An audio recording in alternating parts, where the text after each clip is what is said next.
उत्तर प्रदेश के एक गांव में सुरेश नाम का एक आदमी रहता था। वह एक सीधा सादा किसान था, लेकिन उसे रात में अकेले घूमने की आदत थी। गांव के लोग उसे कई बार समझाते थे कि रात के समय अमुक पीपल के पेड़ के पास मत जाना, पर सुरेश हंसकर टाल देता। गांव के बाहर एक पुराना कुआं था, जिसके पास एक बड़ा पीपल का पेड़ था। कहते थे कि उस कुएं में कई साल पहले एक औरत ने कूदकर जान दे दी थी। लोगों का मानना था कि उसकी आत्मा अब भी वहां भटकती है। कई लोगों ने रात में उस कुएं के पास किसी को बैठे हुए देखा था, लेकिन हिम्मत कर वहां जाने की हिम्मत किसी ने नहीं की। एक रात सुरेश शराब पीकर उसी कुएं के पास जा बैठा।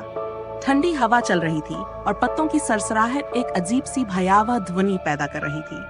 सुरेश को अचानक ऐसा महसूस हुआ जैसे कोई उसके पीछे खड़ा हो। उसने मुड़कर देखा, लेकिन वहां कोई नहीं था। वह हंसते हुए बोला, जो भी है सामने आओ। अचानक उसे लगा कि किसी ने उसके कंधे पर हाथ रखा। एक ठंडा एहसास उसकी रीढ़ में दौड़ गया। उसने तेजी से पीछे मुड़कर देखा।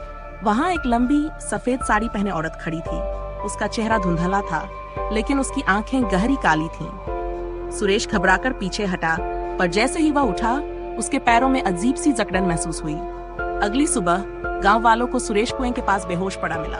उसके शरीर पर नीले निशान थे, जैसे किसी ने उसे कसकर पकड़ रखा हो। जब वह होश में आया तो उसने जो बताया, उसे सुनकर सबके रोंगटे खड़े हो गए। सुरेश ने कहा, वह औरत मुझसे कुछ कहना चाहती थी।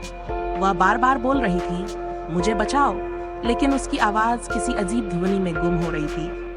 और फिर उसने मुझे खींचने की कोशिश की। इसके बाद से सुरेश का व्यवहार बदल गया। वह अकेले बैठकर बड़बड़ाने लगा। कुछ ही महीनों में उसकी हालत इतनी बिगड़ गई कि वह मानसिक रूप से अस्वस्थ हो गया।